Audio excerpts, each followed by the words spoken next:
High বন্ধুরা, সবাই কেমন আছো? আশা করছি সবাই ভালো আছো।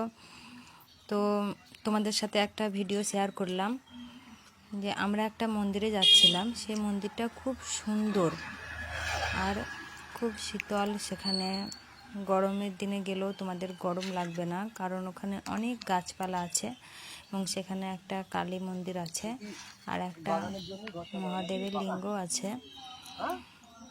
তো এই জায়গাটা হলো বহরমপুর, যে গঙ্গা আছে সেই গঙ্গা ৪৯পাড়া ঘাট পার করে যেতে হবে।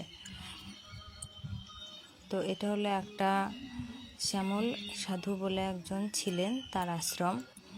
তিনি অনেক দিন হলো দেহত্যাগ করেছেন এবং সেখানে এই মন্দিরেই তার সমাধি রয়েছে। এবং এখানে যে কালী মূর্তিটি রয়েছে সেটা খুব সুন্দর দেখতে, অপূর্ব। এই ভিডিওতে আছে, তোমরা মূর্তিটি দেখলেই বুঝতে পারবে যে হ্যাঁ, কত সুন্দর দেখতে। এবং এই মন্দিরের পাশে গঙ্গা আছে, মানে গঙ্গার পাশেই এই আশ্রমটি তৈরি হয়েছে এবং খুব সুন্দর জায়গাটা। আমরা এখানে ঘুরতে গেছিলাম, আমাদের খুব ভালো লেগেছে।